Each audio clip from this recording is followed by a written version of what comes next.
Good afternoon, everyone, or good morning, or good evening, wherever you're joining us to this event. My name is Shani Orgad, and I'm Professor of Media and Communications at the LSE.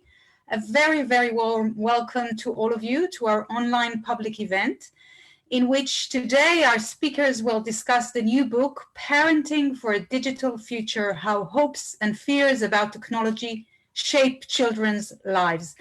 And in this fantastic book, which I hope many of you, all of you will read or have read already, Sonia Livingstone and Alicia Bloom-Ross explore the relationship between parenting, the digital future, and show us how they've become a terrain for contestation and various struggles that I'm sure they'll speak about this afternoon or evening. The book draws on an extremely rich research with a range of parents in the UK that in the context of the COVID-19 pandemic is in fact proving ever more timely and extremely salient. So we have an hour and a half in which we will first hear from the book's authors, Sonia Livingstone and Alicia Bloom-Ross, followed by two responses from Paul Hodkinson and Lynn Schofield-Clark, whom I will introduce later. The panel will then have a short discussion before we open the floor to Q&A from you, our audience. Just to mention that this event is part of the LSE's series about shaping thoughts post and during COVID-19. So if you want, please use the hashtag LSE COVID-19 or alternatively hashtag P4DF, Parenting for Digital Future. So let's kick off by introducing our first speakers, the authors of this book. Sonia Livingstone is a professor in the Department of Media and Communications here at the LSE in the UK. She has published 20 books, including the most recent one before this current one, which is called The Class: Living and Learning in the Digital Age. And Alicia Bloom-Ross is a researcher, educator, and advocate who's worked in academia and industry, civil society, and she studies and creates supports opportunities for children, youth, and families to more safely connect, create, and learn online. And I should say that she's now the public policy lead for kids and families at Google. So without further ado, I'll invite Sonia to kick off with presenting us with this fantastic new book. Shani, thank you so much. And let me add my welcome and my pleasure to be here. And I'm really delighted to have a chance to discuss the book. And I look forward to the responses of our respondents here on the Zoom and also those that are going to come in from the audience. So we begin this book with a vignette and it gives you a sense of our fieldwork. As we entered Lara and Pavel Mazur's small flat in a London suburb, Lara immediately began pouring out their disagreements about 6-year-old Thomas's digital activities, exclaiming how much she and Pavel had been looking forward to discussing this with us. Lara was a college administrator originally from Brazil, and she was really keen to enable Thomas's online opportunities, researching educational apps and seeking to build his confidence and make him independent online. Pavel, a chef from Poland, was worried about the risks, especially after Thomas's friend introduced him to a violent video game. Lara wanted Thomas to learn about the ways of the world, saying, "I talk to him about it when it's happening. I'm really open." Pavel had set everyone's passwords on the family laptop and said, yeah, we need to educate him how to use the internet so he can make the right choices, but you need to be safe at the same time. I don't want to control, but I just want to be able to view it in case there's something I'm not able to control. Again, Lara was excited. The school is introducing coding. Pavel is wary. I need to stay on top of it. I need to know what he's capable of doing on the computer before I let him loose. So I'm going to have to learn coding. Thomas, by the way, was well aware of his parents' differences, telling us his dad didn't always let him play his beloved FIFA game, but mum usually says yes. So how should parents manage their children's digital lives, and what should they expect of them? And why are these questions so contested within families, among policymakers, and in the media? All through our fieldwork, worried, enthusiastic, defensive, and sheer exhausted parents were wrestling with their parenting philosophy and their digital parenting practice. Some were consumed by this, others were less bothered, perhaps they had greater concerns elsewhere, or perhaps they'd managed somehow to sidestep the public anxiety about all things digital. As with Lara and Pavel, mothers and fathers often differed, and social class and ethnicity also differentiated the families that we talked to, not always predictably. This diversity matters because it complicates public and policy talk about digital technologies in family life, because often that talk assumes there's something singular about parents' responses, or indeed something flawed. So although parenting practices might seem mundane, social science is clear that parenthood is being profoundly renegotiated in our increasingly individualized societies, especially in the West. Many things that were once prescribed by traditional authorities, family, health, finance, education, social relations, lifestyle, all of these are becoming more a matter of choice, with individuals simultaneously empowered and burdened with new opportunities and risks. So we distinguish in our book the everyday actions of parents from, quote, parenting, a term that's actually only recently become popular in public everyday discourse. And as Ellie Lee and her colleagues observed in introducing the field of parenting culture studies 10 years ago, they said, what was once considered banal, relatively unimportant, the private routines of everyday life for children and family, meal times, sleeping, playing, reading, nursery rhymes, stories, all of these have become the subject of intense debate about the effects of parenting activities on the next generation and on society as a whole. So this discourse of parenting constructs a series of demanding tasks for parents in late modernity. It charges them with societal and political, as well as personal and moral obligations to parent well, all judged according to standards that parents have had rather little role in setting, but which they feel very keenly. Individual parents' choices have cumulative and collective consequences. And so, as Ulrich Beck and Elizabeth Beck-Gernsheim observe, society tries to manage these through what they call institutionalized individualism, or institutionalized individualization, the competitive sink or swim culture in which the responsibilities fall heavily and unequally on individuals at the same time as social and structural supports are contracting. So, for example, Lila, a single parent on a low income, had invested disproportionately in buying a computer to give her daughters the educational chances she never had.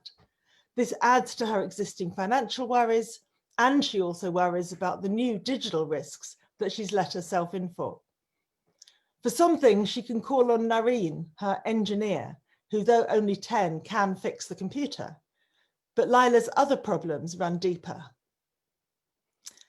In Parenting for a Digital Future, we invited parents to look backward to their childhood to reflect on how they were parented, and then forward to their children's childhood, even perhaps to the adulthood that they're preparing them for, though understandably, few can really anticipate the world 20 years from now, and is often a kind of techno-dystopian science fiction that fills our imaginations. But parents are practical. And for many, the starting point was what one mother called the tsunami of devices entering the home. For this represents the most noticeable and seemingly controllable difference between their childhood and that of their children. So by marking the difference, digital technologies, we argue, have come to crystallize the anxieties and mark out a key terrain, sometimes a battlefield, for the endless negotiations of domestic life. They add to the long list of things that, as Beck-Gernsheim puts it, must be negotiated, planned, personally brought about. And they act as a lightning rod for contemporary contestations over values, identity, and responsibility. As we also found, they add new risks and opportunities into the mix. So think back to Lara and Pavel. Yes, they're arguing about technology, but they're also trying to negotiate their values and who they want Thomas to be. Do they want him to be creative and fearless, perhaps like Lara? Do they want him to be careful and safe, as Pavel does? In other words, digital parenting, quotes, is both a challenge in and of itself and a crucial means by which individuals and society explore pressing dilemmas about how to live, what constitutes well-being, and what good life to hope for. And as we've suggested, this double meaning of digital parenting comes about because today's ever greater investment in parenting occurs in an ever less predictable and less safe world. And this investment concerns everyone since, quotes, children are the future. So society turns the spotlight on parenting, partly because social science documents its importance, perhaps also because the other solutions to social ills aren't working so well. So it's no wonder that the combination of digital innovation bringing uncertainty and complexity and child rearing being so crucial in its consequences seems particularly explosive. In these often fraught debates, parents' voices are surprisingly little heard or taken seriously. And if they are, it's for what they know of their child's experiences and what they can tell of their child rather than of their own. So our book tries to listen to parents and traces how, for the digital world, as for all the other challenges facing them, the consequences are unequally distributed and parents are unequally resourced to meet them. So like many, Lila feels rather isolated, vulnerable to that steady stream of media headlines that exhorts parents to learn the latest skills, buy the latest gadget to keep up, and yet closely monitor their children to avoid risks online and limit time on, quotes, mindless activities like gaming and social media. Parents are somehow positioned in these discourses as both the cheerleaders and the police for their children's digital activities, creating some pretty contradictory demands in which many of the parents we talked to felt that they are kind of set up to fail. So Lena talked of the constant sense of being afloat on a sea of hysteria. But it must be said, not all our families were so anxious, and some relished the idea of the digital future. So for ethical hacker Danny, coding is the new Latin and geeks will inherit the earth. But more common was Pavel's fear of losing control, something we heard repeatedly in our fieldwork.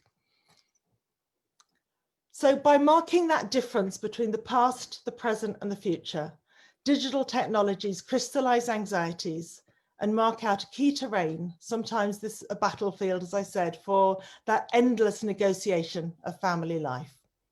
Each act of parenting, or each act of digital parenting, has a kind of double meaning as an intervention in the present and an effort to bring about a particular future, even though, as we discovered, parents struggle to kind of name that future or the path to achieving it. What fascinates us is that multiple forces seem to be combining to name that future as a digital future. And what also fascinates us is the particular risks and opportunities that that brings and that we explore in the book. Thank you.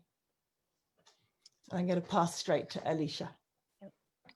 And thank you, Sonia, and thank you everyone for being here. As a social psychologist and an anthropologist, we worked, together closely to understand how parents respond and create their own future imaginaries. And that's the central preoccupation of the book. Not just what those imaginaries are, but what consequences that they have in the present. And we met many parents trying to chart their own course in accordance with their values and preferences. Some had many sources of support and many had very little, and some faced very particular challenges. For some, digital technologies offered useful pathways, sometimes workarounds to their problems. For others, the challenges were far beyond anything that technology could provide a mitigation for.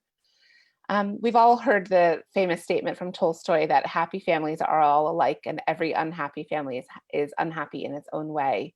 But actually, we found lots of sources of complexity, both in the anxious and in the happy families, in the families that were seemingly doing quite well to manage these debates, and those that were really racked with forms of insecurity and pressure, both around digital and far beyond. Ultimately, our findings do not really support the sort of growing popular media discourse that there's increasing isolation in families or alienation with parents and children supposedly plugged into their personal screens in all forms of the house to the exclusion of togetherness, discipline, or morality. But we do find a lot to support growing concerns around inequality, and we found often that the investment in educational technologies and resources do not erase enduring and ongoing socioeconomic differences, and in many respects, despite parents' hopes, often exacerbate them. So reflecting back on the experience of interviewing parents who had babies through to 18-year-olds, those who were living in multi-million pound homes in leafy North London and in social housing across London, we identified three distinct, what we call genres of digital parenting.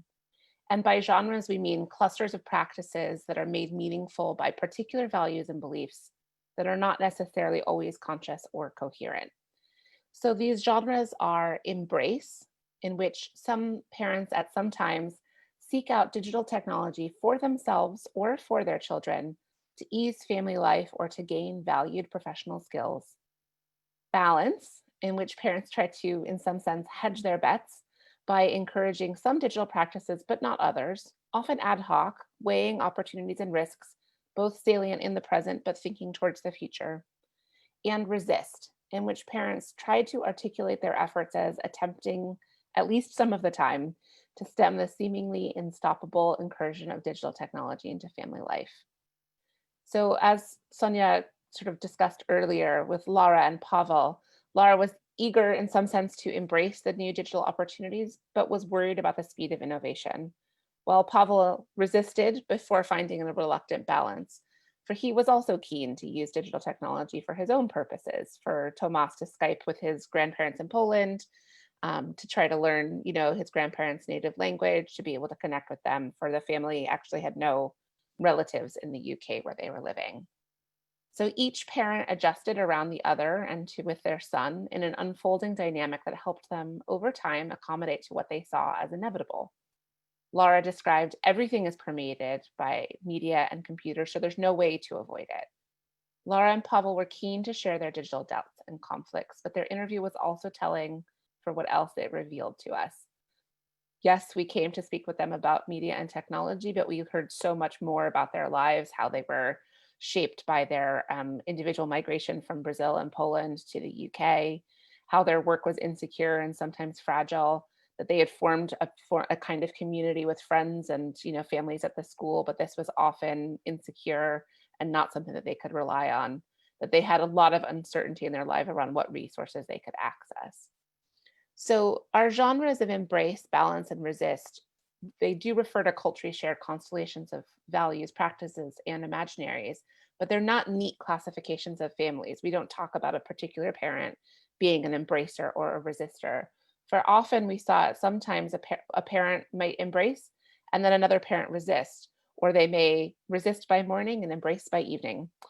And when they sought a different kind of balance for their family, they would bring a kind of anxiety or questioning to each of these decisions, constantly calibrating. Did I get it right? Will this pay off? And in some sense, these genres could sometimes be difficult or dangerous in some cases for parents. So embracing in some sense meant positioning oneself as ahead of the curve. So you may feel exposed. Am I doing the right thing by leaning into coding or giving my kid, unfettered access to screen time, acting before the sort of social norms and support are in place? Balancing, we say the word balance and you might think of a graceful yoga pose, but in fact, we often thought of balance as being really effortful. It's not a simple, straightforward compromise, but it requires this constant self-questioning and judgment and adjustment. Is this right? How can I tell? I think the metaphor we use in the book is like standing on a log. You're constantly having to kind of, move under the surface to keep things going. And resisting may also carry its own worries. Does it mean more, missing out professionally or socially for children? or that, you know, you're going out on a limb by sort of not taking part in what many parents saw as a kind of a rising tide. So in these sense, everyday parenting actions are imbued with this great sense of consequence, causing parents to assume the responsibility for trying to make things better for their children, despite the fact that many of the great social shifts that contribute to their children's future insecurity are actually far beyond their control. And actually, COVID in many ways has highlighted this as well.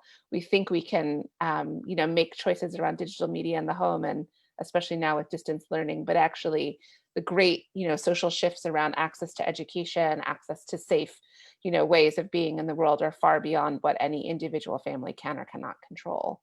So in this context, technology becomes both a threat to children's security and a promised route to ensuring it.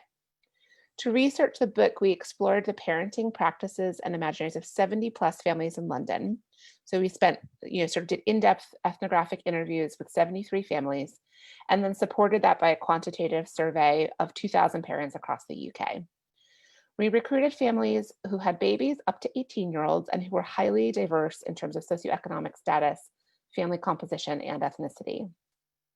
But in addition to cross-cutting to sort of try to get as much of a diverse sample as possible, although as a qualitative sample, it wasn't sort of representative, we also sought out parents who had, for one reason or another, a particular interest in confronting the idea of the digital future.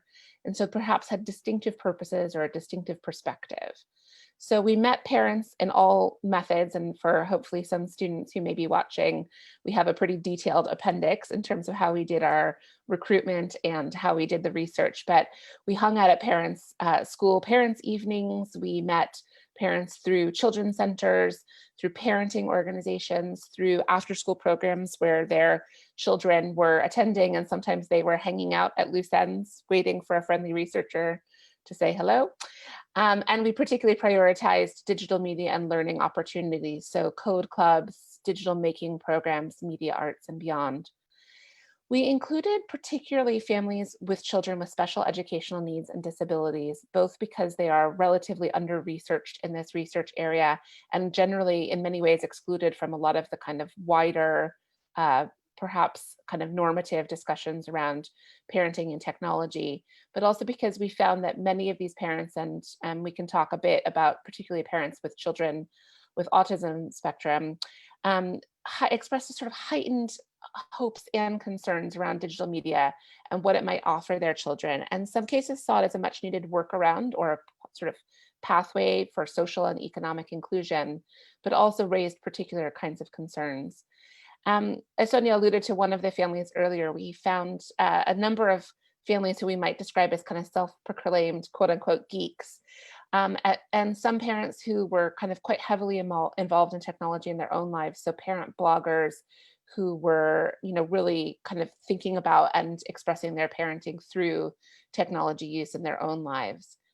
It's worth noting that many of our interviews were very emotional, and that we found that actually parents were really keen to discuss not only digital technology, but also their approach to parenting in general. And we left many of the interviews feeling, and actually indeed being told explicitly from parents, that actually they hadn't been asked these questions by almost anyone, or hadn't really felt that there were many sort of safe spaces to discuss these topics.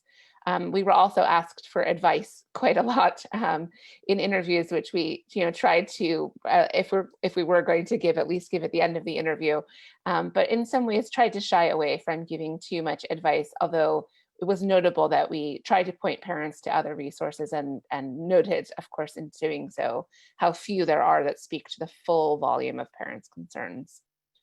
In some sense, we contrast the public discourse that problematically exhorts parents to police their children's screen time, acknowledging that actually parents are often trying to engage in what Anthony Giddens calls a more democratic mode of family life, which actually respects their children's interests in digital technologies. We also really resist and eschew the myth that parents are digitally ignorant, that they are quote unquote digital immigrants, whereas children are digital natives. Because actually many parents had their own interests in and hopes for digital technology, helping and use digital technologies to help themselves seek out new modes of parenting. And many families, in fact, were very focused on the shared pleasures of digital technology, whether that was simply watching TV together as a kind of space of togetherness, or playing games together, or indeed engaging in social media together.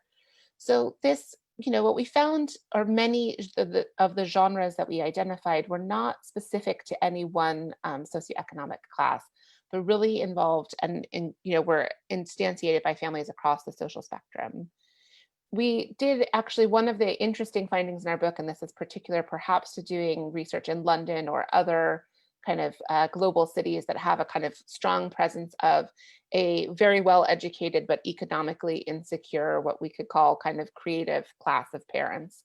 And we found that that was actually interesting in terms of problematizing some of the kind of neat divisions that we might try to have along class lines. We also looked at the role of educators, and particularly the educators in the non-formal learning spaces where we met some of our families. And one of the things that was quite notable was that the educators in those sites tended to view parents sort of at best as a kind of a neutral slate, and at worst as sort of actively deficient or kind of you sort of know nothings in some sense. And we were really struck by this kind of view from many of these educators that the children had kind of arrived at their site kind of from nowhere and were sort of going nowhere, not going nowhere in terms of their own lives, but they didn't really think about the other sites of their children's lives.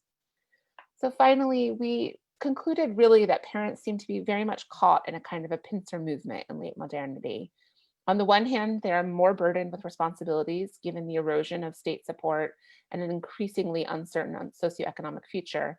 And then on the other, they're charged with respecting the agency of their child, helping their child increase their life chances.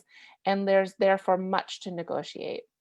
So we argue finally that in seeking to manage the often fraught dilemmas of their lives, parents find themselves looking back to their own childhoods and forward to an imagined but really unanticipatable, often digital future.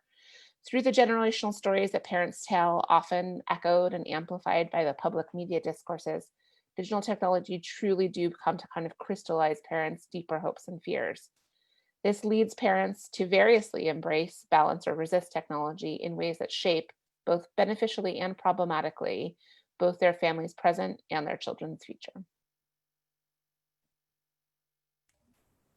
Thank you very much, Alicia and Sonia, for this really enticing introduction into your book. I want now to introduce the two other speakers who will give their brief, relatively responses to the book, and we'll then have a short panel discussion before opening to the Q&A. We're already starting to get quite a lot of questions from the audience, so that's really exciting. But I want to first introduce Paul Hodkinson, who's a reader in the Department of Sociology at the University of Surrey. Thank you for being with us today. Paul's work is focused on youth culture, online communication, contemporary fatherhood, and the relationship between digital media, relationship, and well-being. And he has very recently published a book, also a new book called Sharing Care with Rachel Brooks, which looks at the experiences and perspectives of primary and equal care fathers. Our second speaker who will give her response is Lynn Schofield-Clark, who's a professor and chair of the Department of Media, Film and Journalism Studies and the director of the Esler International Center for Journalism and New Media at the University of Denver in the US. Lynn is an ethnographer who's studied and worked with diverse US families and young people for over more than 15 years. And she's interested in how the everyday uses of digital, mobile, and social media shape people's identities and aspirations, particularly in the context of widening income inequality in the US. So, Paul, if you want to start giving your response, followed by Lynn. Thank you. Thank you so much. It's a real pleasure to be able to be involved in this and to have an excuse to engage with a book that's as timely and important as it is engaging. There's so much I could discuss, but I'm short of time, so I'm going to pick out a few things that really sort of stuck out for me in reading this. The first one is something that was sort of already mentioned, just the depth and the richness of the fieldwork in the book.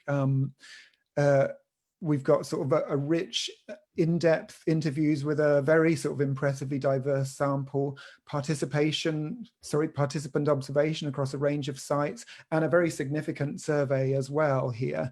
It's a wonderful example of what I sort of feel the urge to call, whether this is right or not, it feels sort of ethnographic to me. It feels like a sort of ethnography, and, you know, perhaps less an ethnography of media as such than of parents, families, and the institutions and discourses that surround them in relation to the digital, where very much the depth of that contextualization is a real highlight for me of the book.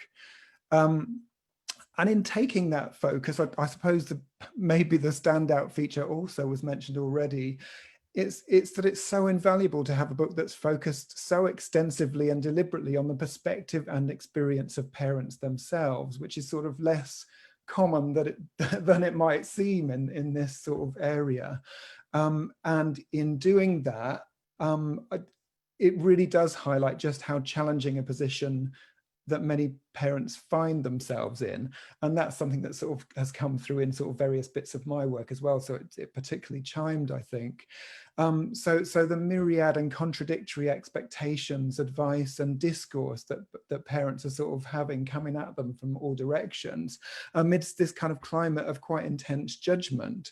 All this against a sort of background of sort of broader individualization, intensification of parenting that's been sort of discussed in sort of other places too. And amidst kind of cultures that I think it's fair to call cultures of parent blame.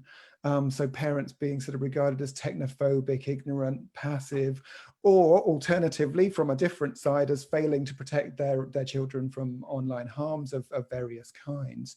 And it's clear that this weighs very heavily on some of the parents in the book who worry intensely about the judgment of others, about the well-being of their kids, about opportunities, about futures, and about whether they're doing it all right or in the best way that they can.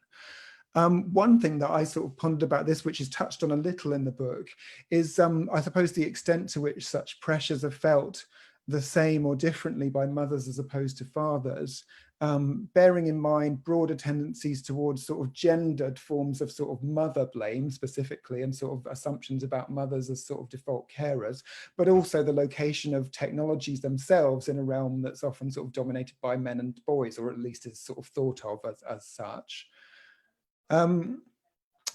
So the book also sort of identifies very much how society kind of contributes to these burdens and sort of discusses how much society does or perhaps doesn't really offer that much to parents in the way of help.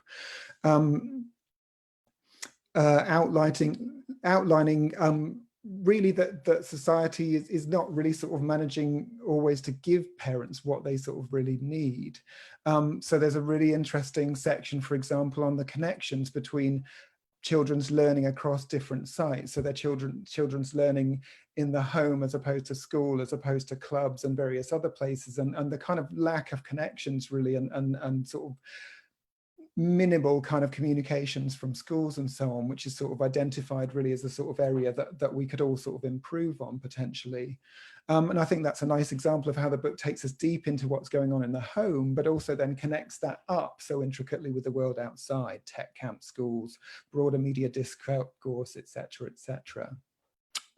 Another sort of little question, I suppose, that sort of popped up again, which sort of comes up a little bit, is sort of what's the role of informal parent networks in all this? Do they sort of act as some sort of like an intermediate level between the family and broader institutions? And if they do, is this kind of, do they sort of operate in sort of positive ways? Do they offer sort of collective decision making, sharing best practice, etc.? Or do they sort of act as a conduit for cultures of judgment of the kind that we've sort of that are sort of discussed in the book?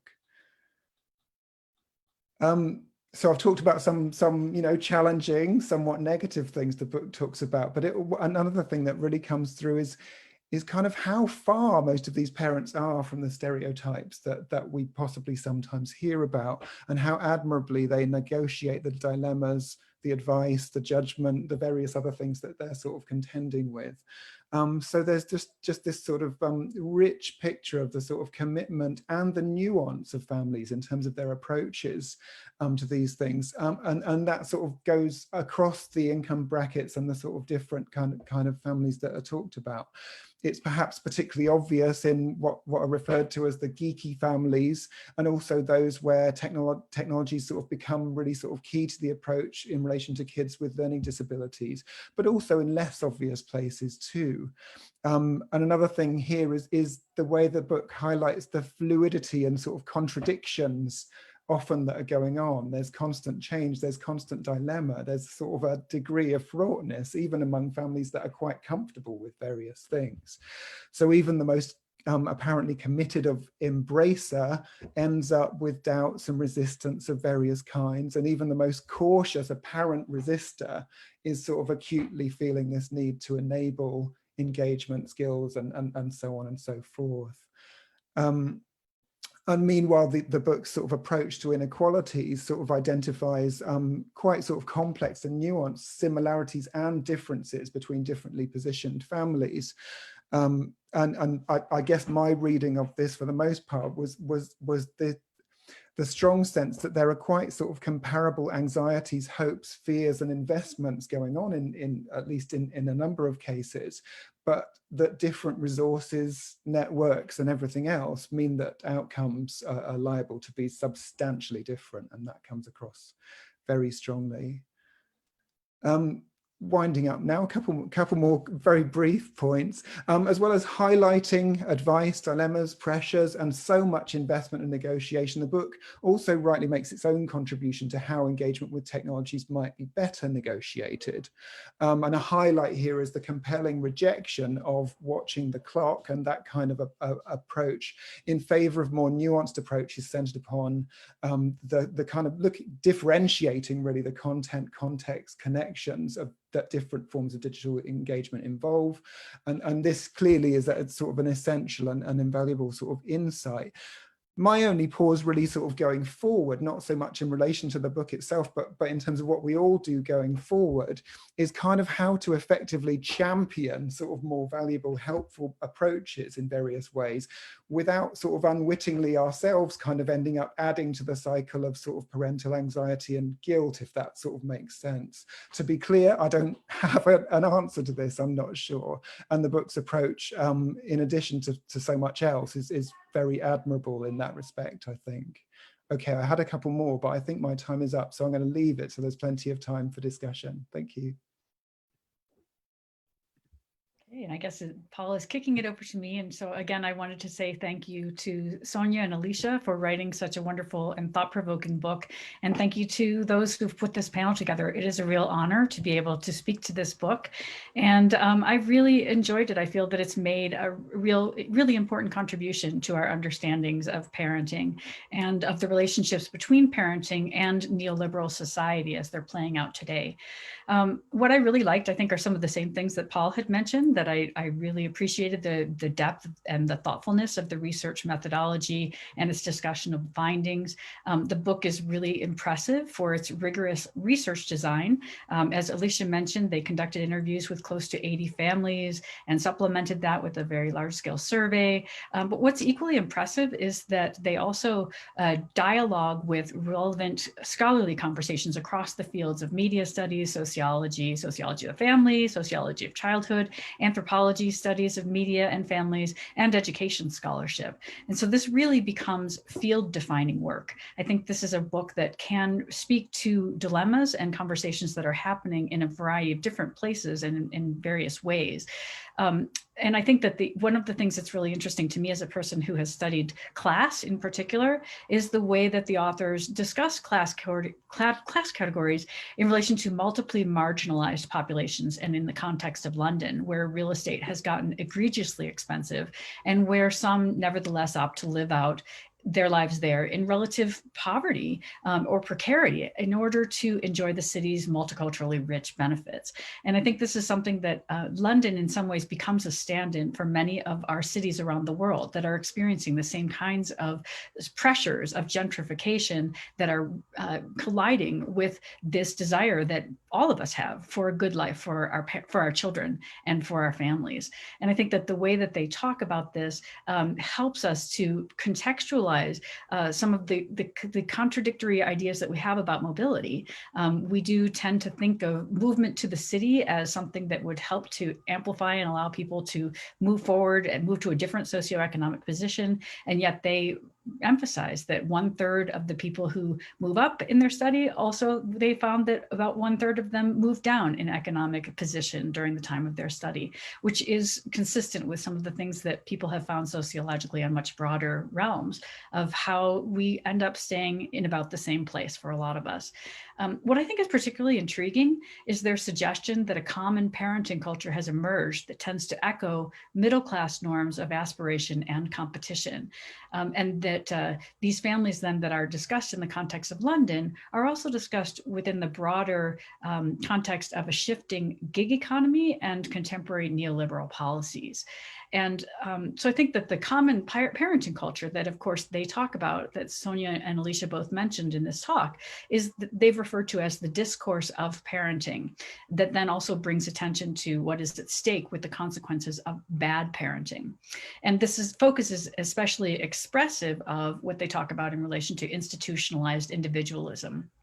And in the US, I've also been struck by the rise of conversations that center parents and technology in relation to this discourse on parenting and stresses and concerns about our society overall, and how children then become stand-ins for our future, our collective future.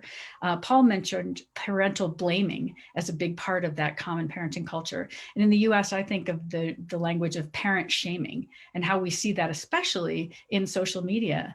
We have seen some extreme responses to the desire to control children. And often there is a discussion that takes place in social media that either shames parents for embracing technology too much or resisting technology too much. You can end up on either side of that shame game. And I think in the US context, for instance, of an example of a father who was so bothered by the way that his daughter was using social media that he actually pulled out his gun and shot his daughter's laptop, which is the kind of thing that would only happen in the US probably. But it does, what happened then was that it triggered a conversation that generated really polarizing responses about parenting and about technology. There was a shaming of him. How could anybody think that that was a good idea? But also in response, there were a lot of shaming responses on social media about parents who can't control their children. And I think what's interesting in this book, and I think what Sonia and Alicia really seem to be tracing, is a shift in how moral panics that were once attached to technologies and their development are now laid on individuals and as agents, so that it is parental behaviors rather than technologies that are at the center of the discourse about technologies, as they note. So the question then is, what are the implications of this for families and for society? And so I think what I'd like to invite Sonia and Alicia to say a little bit more about is their conclusion is that many parents seem to approach technology with a sense of hope rather than a sense of fear. And they do highlight some parental optimism in their findings. But I wonder if maybe resignation is a better term. In my work, I see a commonality that I wouldn't characterize necessarily as hopeful, because I think that this is true in what we find in many of the stories they tell as well. They're very hopeful for their children, and they embrace that hope and invest their children with a great deal of hope for the future. But parents, even the wealthier ones, seem to lack a sense of agency over technological infrastructures and a lack of interest in exploring the collective power that parents could have in shaping the technological infrastructures that in turn shape our lives. In the US context, for instance, we simply don't have a language for collective power when it comes to the technological platforms where young people spend most of their time. And I think that we see this reflected in the collective parenting discourse that Sonia and Alicia are tracing throughout their stories. Parents know their children are playing on Minecraft and sharing dances on TikTok and watching the posts of their older cousins on Instagram, on WhatsApp, and Kakao Talk. But are they following the news stories about Trump banning TikTok, for instance? Do they know that Instagram is even owned by Facebook and Zuckerberg? Or that Instagram stories are trying to win over TikTok posters? And even if they do know those things, do they think they have a role to play in how these technologies are making the decisions that influence the digital platform ecologies in which their children spend so much time? One of my own frustrations in writing the book, The Parent App, was in struggling to find the right tone and voice for the book. And I've talked with Sonia quite a bit about this, both when I was writing and when she was writing this book that you're now reading and we're talking about. Sonia and Alicia have chosen a scholarly, yes, accessible and friendly tone that is really consistent with the previous stellar research that they both have done and produced over the years that have been found valuable among educators and scholars and more recently parents. And as Paul notes, they have not written a book that is chock full of advice for middle-class parents, even though it is a book that has a lot of practical implications embedded within it as we're called upon as readers to consider the dilemmas that parents and that all of us really are confronting in our technological era. But the struggle over how to find a tone and voice speaks to a larger issue of the limits of our public imagination for the role of parenting in a neoliberal context. And I really appreciate that Sonia and Alicia have aimed to bring that context to light by pointing to the risk society as a context that shapes parenting, using Ulrich Beck's notion of the risk society as one that transfers risks from organizations that once offered some basic protections for human rights, like governance and corporations and education, to individuals who have to figure out for themselves what to do if they fall ill or get injured or are faced with discriminatory practices. And maybe that's not something that we want to hear or read about because we, and many of us who are reading this book are also parents, feel like we can't control those things. And so what we focus on is what we can control, how old our child needs to be when we get a cell phone, for instance, or how much time we should allow the children to spend on gaming sites, and who should be allowed to do what with which technologies before dinner or before homework. And must they finish their homework before they do anything else? So we scale parenting down to what happens in the household, acting as if our homes are isolated from the experiences of our neighbors. Well, maybe now that so many families are in lockdown in the UK and in the US and all around the world, we're finally realizing the folly of having a sense of any control. And that just got a lot tougher with schools having their children, with parents having to work from home and having their children in their home at the same time, saddling parents with the duties of both an always-on work at home communication technology facilitated environment and a parent-mediated always-on school from home communication technology facilitated environment. So parents are really on a crash course right now. And a lot of it has to do with what this book traces in relation to the struggle for control.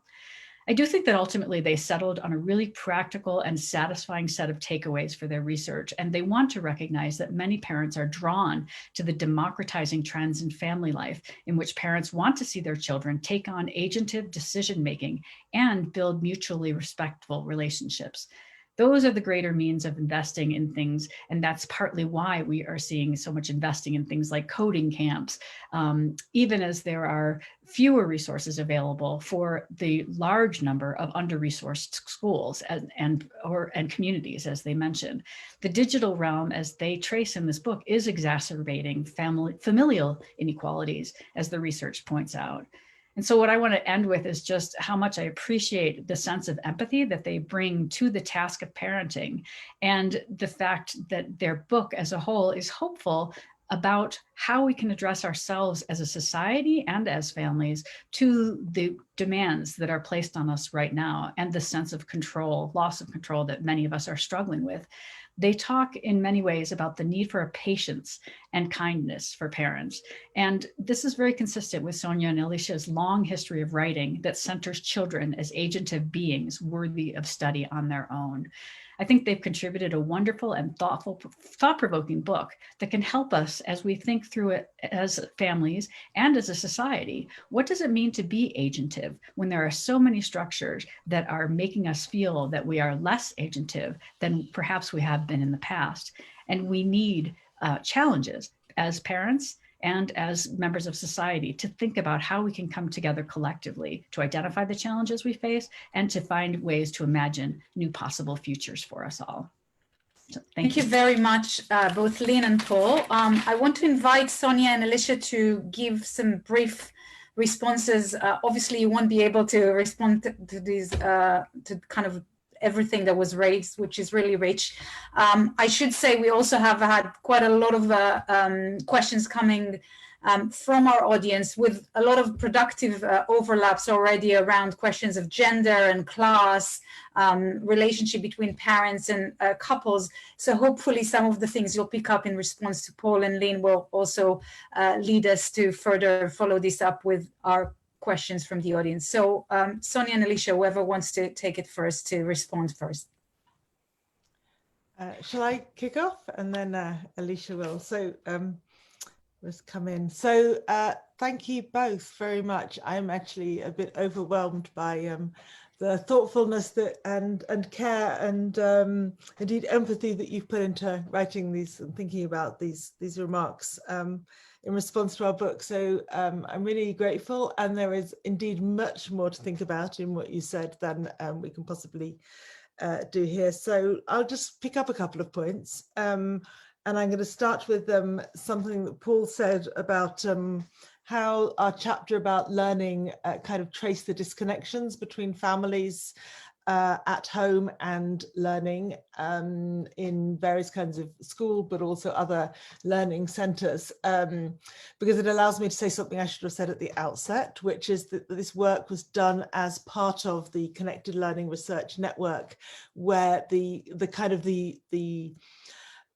idea, if you like, is the network is led by Itsuka Ito in Irvine, California. So the idea is that, yes, this is a very individualized age, and yes, in many ways, parents or people are separated, disconnected, alienated in some ways. But if we trace the connections, if we kind of think about designing environments better to support those connections, and if especially the digital can build better connections, then that would be, you know, one way forward. It's not going to overcome the horrors of the neoliberal society that Lynn mentioned, but it would be one way forward. And so we were very much looking for those connections, and it was perhaps one of the surprises of the book and of the field work, how much in looking for connections we found disconnections. And it kind of began almost as a response in the field work, that we would keep coming away and saying, oh dear, this person cried in the interview, or they felt so alone, or they didn't, you know, we'd hoped that they would have this kind of, it seemed like a nice community, but actually they were isolated within it. And a lot of the professionals that we'd hope people would kind of reach out and support people, very often, obviously, educators. You know, it's not that they were ill-thinking or kind of unfeeling, but they were in their own structures. They were in their kind of separate place and separate ethos. And for them, parents were very far away, and often described as somehow hard to reach, and kind of, because parents are all individual, and from the point of view of a school or a learning site, everything is kind of coordinated. It's like water running through your fingers, you know, you kind of can't get hold of the parents. And so somewhere within that, this deficit theory of parents seemed to live, but, you know, not to, we really had a lot of empathy also for the struggles that the educators had in kind of trying to reach out and trying to build something that was often very, very carefully thought through and developed positively. So connections and disconnections is also the link to my previous book that Shani kindly mentioned. I've become a bit obsessed by how the digital world promises us so many connections and delivers so many new kinds of disconnections and reconfigured disconnections. And it maybe is that, and I'll only make this one more point, maybe it's that gives us this astonishing sense of lack of control, that somehow we feel that we've got these tools that should connect us better. That was the promise, and that's why parents have filled their homes with them and why society's investing. And yet the reality is that the inequalities and the social structures that social scientists have studied for generations somehow end up reimposing themselves in this new space. So parents in some ways do stay optimistic, to Lynn's point. But resignation, yes, we saw resignation, we saw fatalism. We had some fantastic conversations with people about the kind of the surveillance capitalism that Shoshana Zuboff has since written about, not only from, you know, informed middle-class parents. I think a lot of people have that sense that yeah, we sought connection and control, and we've kind of been delivered the opposite. So that's not a very optimistic note to end on. Is it maybe just a point to my colleague Amanda Third's book, which also came out recently, on young people in a digital society, which she calls Control Shift. And she says, we have to complicate and nuance our analysis. We cannot always seek control as if we are individual agents separated from everyone else, just grabbing our own kind of, exercising our own control. So control is a bit of a fantasy. I want to pick up the gender point, I think that you raised, Paul, and I think there's been some questions about as well. And then I also think there was a couple interesting crossover theme between your two comments, which also want to echo Sonia's appreciation. I think it's really thoughtful, and thank you so much for engaging so deeply and kind of holistically with the book. So on the gender point, I think one of the survey findings actually was interesting. I think it was in our second survey report. We sort of cross-cut some of the analysis by gender and found that whilst fathers expressed more concerns about things like safety and privacy, they took less protective action. So whereas mothers described themselves often as being sort of like not unconcerned, but less concerned about some of the same issues, they were sort of more active in shaping not the sort of general conditions of their children's media use, but actually the specifics of it. So like helping them set up a new account, like helping them, you know, I think we have a kind of a number of measures of actions that parents took in the survey. So that was sort of interesting that, you know, that like actions or sort of actions and beliefs don't necessarily always match up. I think a couple interesting points on gender in the book is that we did have a lot of parents who, when we kind of did the exercise of looking back at their own childhoods and then thinking about the children's present, really described kind of a more expansive sense of possibility, irrespective of gender, as being like something that they found their children was really hopeful in their experience of their children. And actually in the final chapter, we talk about a family that was a two-mom family. And one of the mothers who was sort of taking, you know, more parenting responsibility, really talked about how, you know, when she had been a child, that she felt like she wanted to do these activities like wood shop in school, et cetera, and had been told, you know, that she couldn't participate. And so she had like signed her daughter up to be a digital leader at school, and the daughter was like doing robotic, and they weren't a super high income family.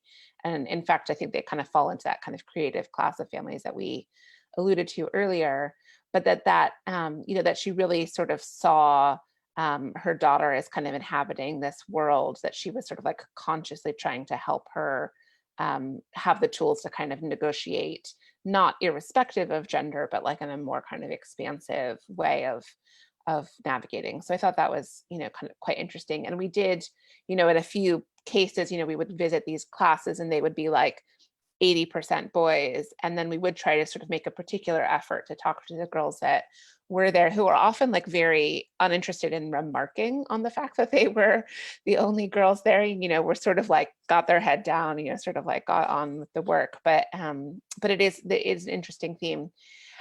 Just to come to the second point about kind of parenting kind of as a collective that I think you both raised, both in the context, I think, in Paul's comments about, whether or not parents sort of seek solidarity and kind of support from one another. And I think, Lynn, you also kind of framed it in terms of like collective action. I'll start this off, and Sonia, I'll hand to you if you've got some further thoughts as well, but just a few observations. I mean, one, and you both kind of referenced sort of judgment and shaming. I think our overall impression was that parents weren't necessarily turning to each other, particularly for sources of advice and support, largely because they found other parents to be quite judgmental. So, I think Sonia referenced the quote, from one of the mothers who described herself, in the school playgrounds, and the quote was, afloat on a sea of hysteria.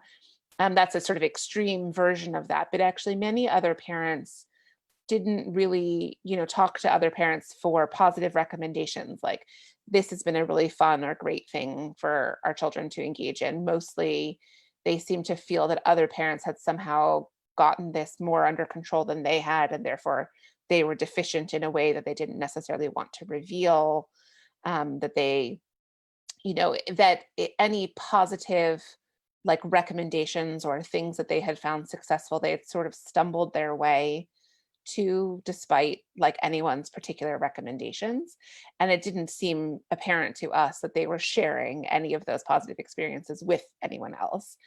So that was, I think, really, really noticeable. On the kind of collective action front, I mean, I think in some sense I've sort of already alluded to the fact that there wasn't necessarily a collective to engage in collective action. Is that something that I think could be a powerful route for parents to explore? Yes, but I think that distinction between judgment and the actual messiness of family life would sort of need to, in some sense, be overcome for that to be a kind of a transformative, power in some sense.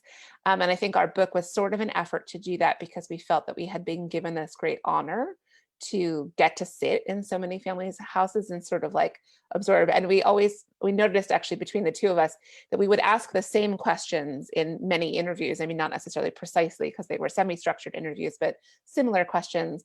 And one parent would think that we were judging them for being too strict.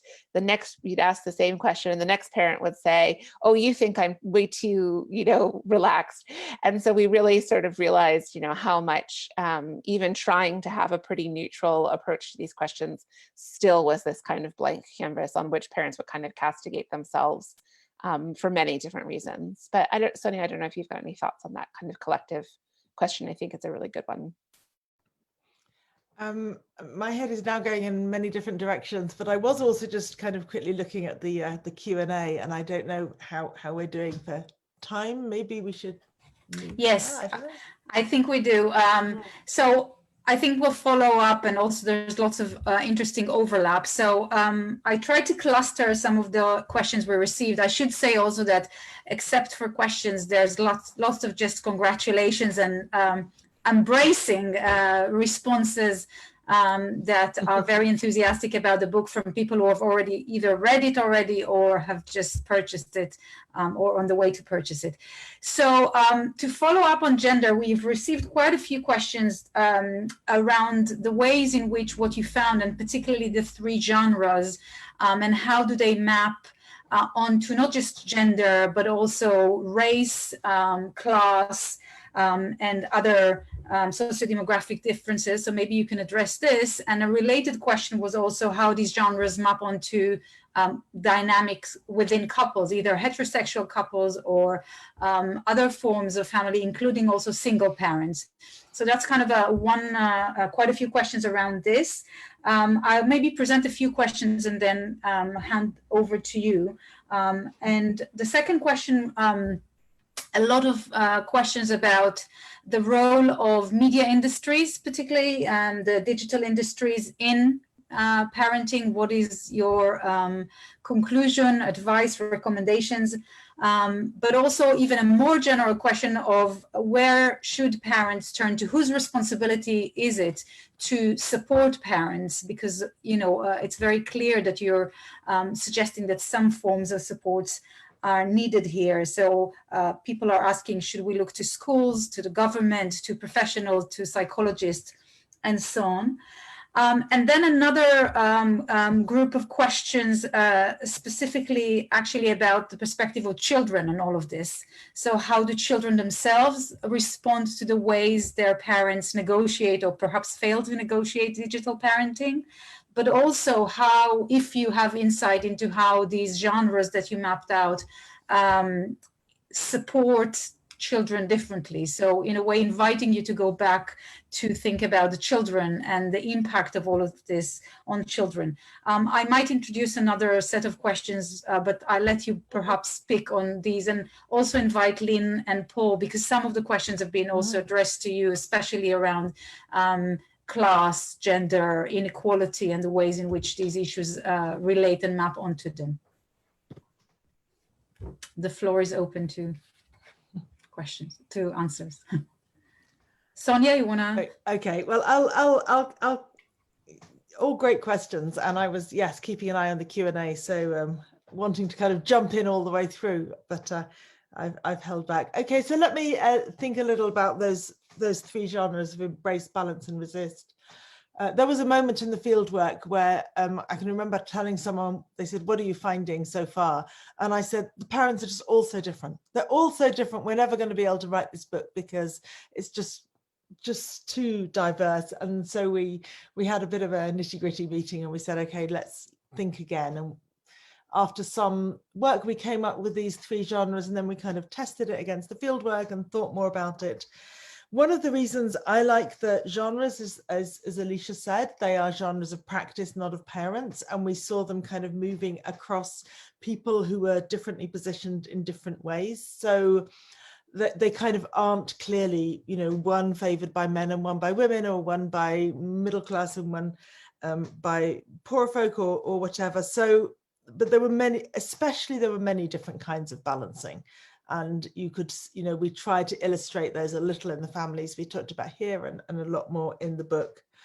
I suppose there are two kinds of patterns that we might nonetheless point out. I think we have a whole chapter about the geeky families, and those are sometimes geeky, self-proclaimed, kind of, or more tech savvy, embracing parents. Sometimes they're the children of those parents, of other parents, and the children are loving the tech and the parents are really kind of puzzled. So there were a lot of tensions in and around embracing technologies, because it wasn't necessarily that everyone was kind of trying to respond to the digital in the same way, but probably they were more middle class. And it does take a lot of resources to really kind of, you know, have the latest gaming computer and kind of, you know, get into some of those one of the digital camps we studied was very expensive, and we kind of interviewed several families from there. So embracing perhaps illustrates, and geekiness kind of illustrates the class nature of society's appeal to parents, to families, to kind of get on board with the digital future. That it's a, whereas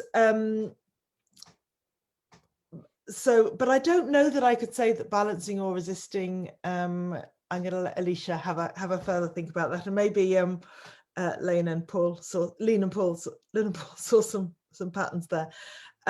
I did want to say something about how children respond to the different genres of their parents. So I think we saw, and we did see a number of different patterns. So we had some very kind of geeky, maybe blogging parents who were nonetheless quite kind of restrictive and controlling of how their children could engage with technology, and didn't necessarily share their enthusiasm for the technology with their children, which, you know, potentially could have been a connection between them, but parents kind of drew a line. Some of the kind of more tech savvy embracing children, there was a kind of a desire, I think, for their parents to engage more and kind of join them in this enterprise. but it didn't always happen. But we do know, of course, from a lot of research on parental mediation, going back, many works, including Lynn's own book, that if parents are restrictive, if they are resisting something that is important to the child and kind of part of how they see their peer culture or their future, then that gives rise to difficulties and makes children kind of evade or find workarounds from what their parents are trying to do. Some parents resisted in ways that were very kind of articulated and explained to the children, and then that was understood. But if they did it in ways that was their decision, not shared with the child, not part of a conversation, then it generates a kind of an evasion or a resistance on the child's own part. Which is why, at a certain point, we really found Anthony Giddens' idea of the effort towards a democratic family kind of offered us a larger framing for some of those quite kind of niche and individual findings about parental mediation, and kind of put them in that bigger context. I'll just add a couple words on the class point, but particularly Lynn, but I'm sure both of you have some thoughts on this as well. We started one of the chapters by kind of comparing two families who both had sons who were very kind of digitally enthusiastic, and both of whom were learning to code. But we sort of drew, and so that kind of headline was shared, but the way in which that was being gone about was extremely different. So one family was this like extremely wealthy family in London who'd signed the son up for a kind of Python class at like it was a relatively expensive summer camp where it was like an intensive camp at a prestigious London university. And he, had brought his personal laptop to the class, which had then been loaded with the software so he could kind of continue to work on it at home. Whereas the other boy, was a sort of single mother. She had migrated from West Africa, was living in social housing, and was enrolled in the after school kind of Scratch club at a sort of relatively low income school in South London, where they were, using the free Scratch interface. And the club lasted a term because there was a long waiting list and they needed to make space, for other students. And when we visited the family at home, there were like many digital devices in the house actually, but most of them had been sort of like low cost purchases. Many of them were broken.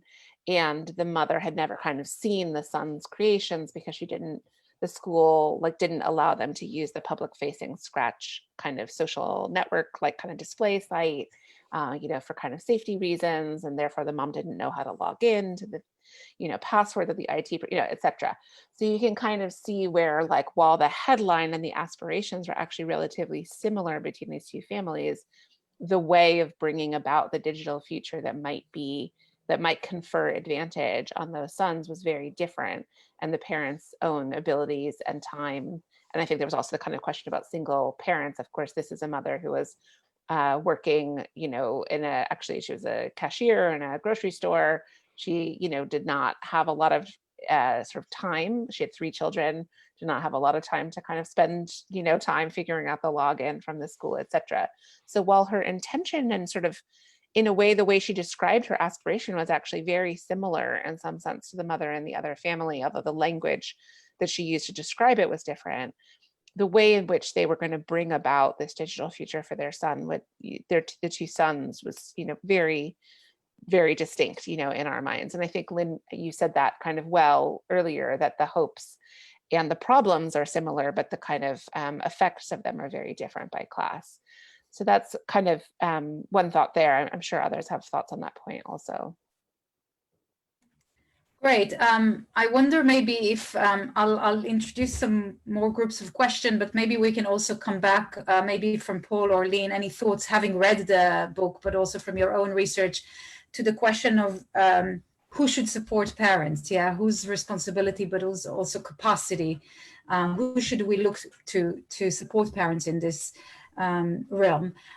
There were a few other questions that very much follow on the expansive way that you think about parenting in the book, asking about grandparents, for instance, but also about siblings and their role in digital parenting. If one of you might want to address that.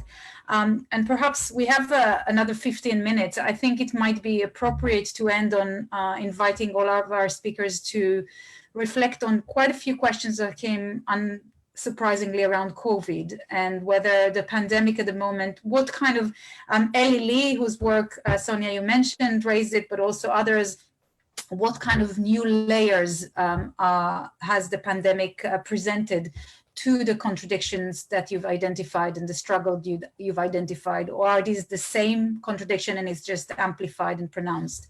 So maybe we can take first the questions, if Paul and Lynn want to come in on the question of responsibility, both of the media, digital industries, or other bodies, and then Alicia and Sonia both on the kind of role of grandparents, siblings, and other maybe, you know, carers in digital parenting and the pandemic. Lynn. Oh, should I say? Okay, thank you. So thank you for the comments and the questions. So the question of who should support parents, I guess I would start with just one thing that was making me think of was some ethnographic work that I was doing this summer with young people in economically precarious neighborhoods. And it was very clear that in many of those families, the female children were needing to do childcare so the parents could work in economically and health-related precarious situations. And so in those families, often tech was used as a way to balance in the sense that parents were needing to be distant, just like Maddie and Miller's work in terms of the migrant parents that are between different settings. I was seeing that as well, that the parents wanted to stay in touch with their children and their family and would check in during the day when they were working. And the children, the young female children who were doing the childcare were the ones who were bearing the responsibility of doing that kind of negotiating that was going on. So I think it is very much a case that we are seeing more of a heightened stress of what has happened before in terms of the inequities of society. And it's actually surprisingly and unpleasantly easy for us to not see those things. For us, meaning me as a scholar, as a person from a middle-class background, to not see the kinds of inequities that are and how they're being experienced in people's lives. And I think that speaks to the way that we need not only media companies to respond, but we have to think about how we want our governments to respond as well, and to think about the financial and the economic inequities that are in place that need to be addressed, in part because of automation and other larger trends that are pushing people into such various disparate economic positions. And I think in terms of the media, the piece of it, the media, I guess, that it fits with for me is that we know that who is benefiting the most right now from COVID and from the pandemic and from a lot of things related to the unrest are Amazon, Google, the large tech companies that are able to, that we need now more than ever to connect us and to deliver our groceries or whatever it is that we need for our goods. And so I think that it is really high time for us to think about some of the proposals, like the one that seemed really extreme probably 10 years ago by Jaron Lanier, who said that we should think about micropayments, that a company like Google could make micropayments so that whenever our value as a product is extracted and put into circulation, and that benefits then a company like Google or Amazon, that there should be some kind of a micropayment back. So at the very least, we would understand as a society that there is a commercial transaction that's going on and that we are a part of, and that we then need to rethink how we're arranging relationships, that these are not simply companies that are delivering goods to us, but we're the product, as you know, as is often said, and as I would say Dallas Smythe first said in the 1970s. So let me turn it over to Paul. Thanks. I'll just be brief so that there can be time for more from Alicia and Sonia.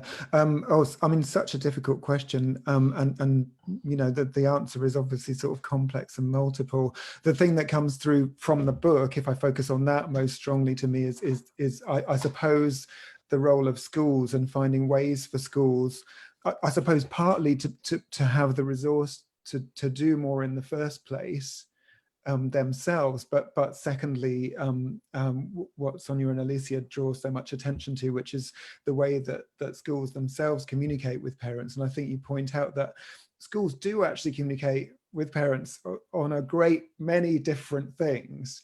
And they also communicate with them about technologies. It's just that communication tends to be sort of restricted to that kind of, here's a set of guidelines about protecting your children, which may have its place, but clearly is sort of quite limited. So I suppose if I'm thinking about the book, the thing that comes through most of all is probably the role of education. But of course, there's so much else too.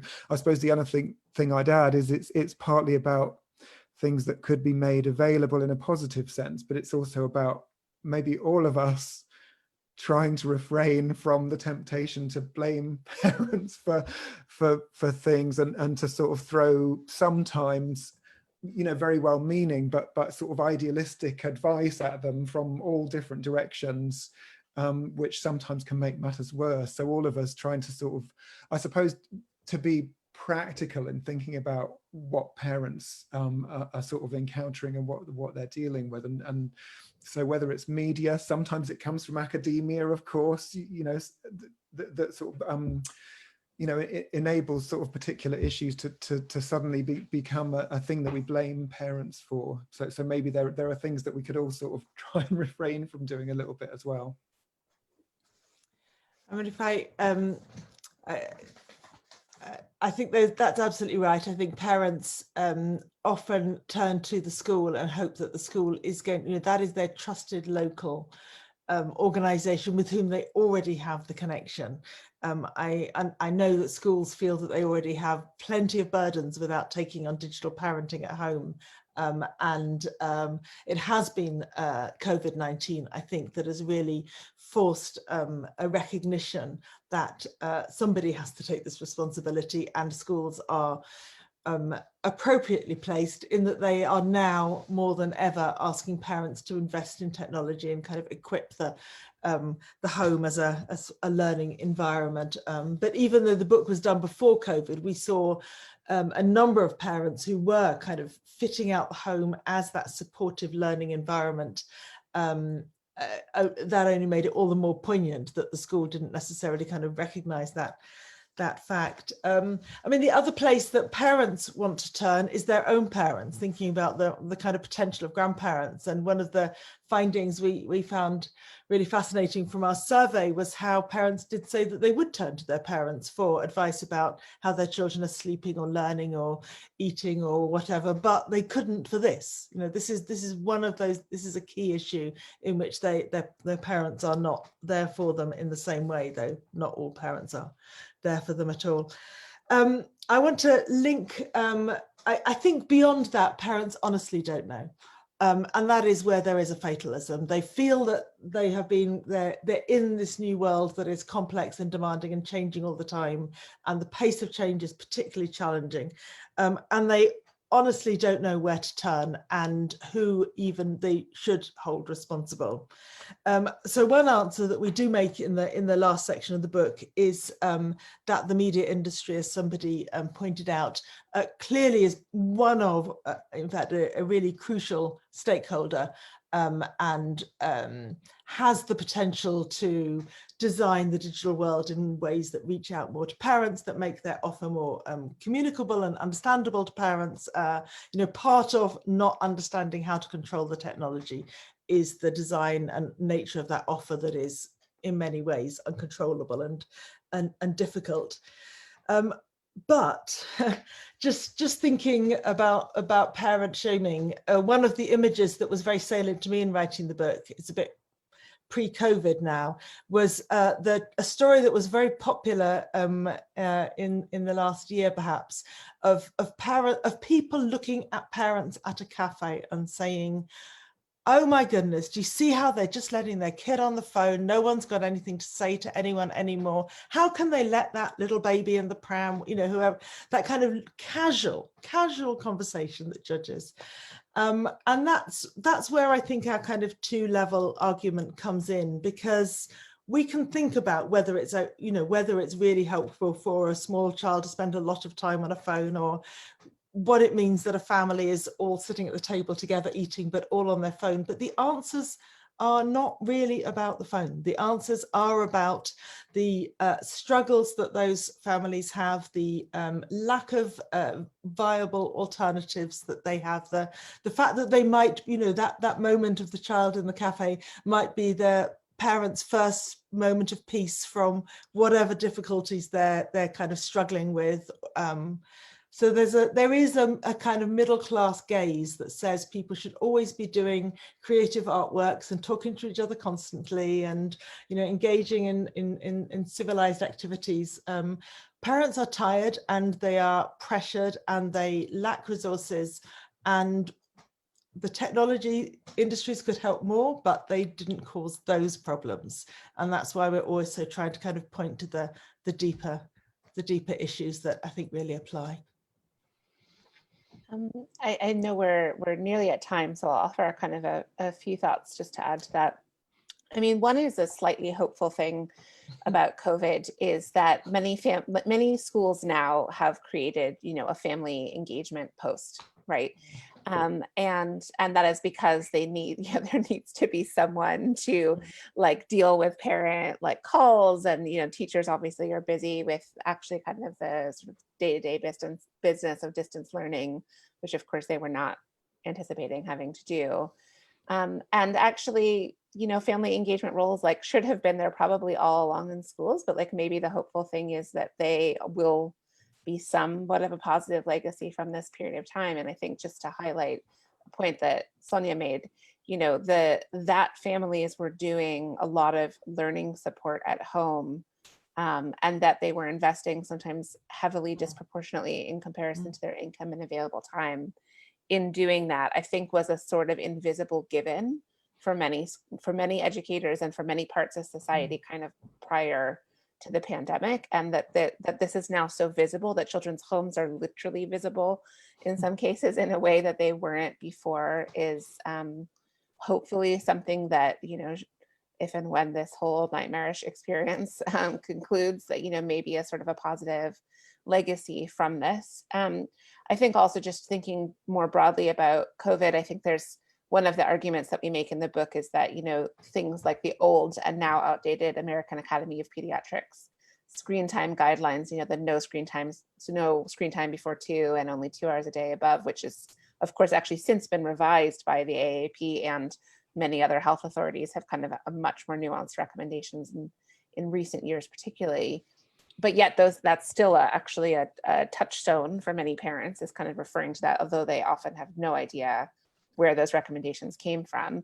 But this sort of like throwing out the window of the screen time clock in some sense during COVID, and the recognition that like my kid is connecting with their relatives, with their friends. It's like this, digital media is their only lifeline, that I'm using this for work in all kinds of ways, that we also are having fun and relaxing and, kind of taking a beat at the end of the day. In some sense, obviously, we hope that we'll all be spending far less time, using digital technology at the end of this, but that sense of contextual comparison, and that this is a sort of a set of tools which can be helpful or harmful, that can be used, to support social connections or to get in the way of them. I think that is hopefully maybe putting to rest some of that kind of absolute time watching type advice that I think we all know, and certainly was very abundantly clear in our book, was that was a rod for parents to beat themselves with, but not actually to make much use of. And so I hope that this period of time, like in some sense, will kind of loosen the grip of some of that kind of more limited and kind of formulaic advice. Fantastic. I think our time is almost up, and we've had 2 or 3 questions about the film that I think is on Netflix, The Social Dilemma, which we won't have time, but I think what our discussion has shown, and the book is showing very well, that the social dilemmas in the plural are much more complex perhaps than those that are depicted in this film. Thank you very much, Sonia Livingston, Alicia Bloom-Ross, Paul Hodkinson and Lynn Schofield-Clark, and our audience for engaging. And I hope we all, and you all, get to read this fantastic book, and that we have other opportunities to carry on this fundamental and vital and most timely conversation.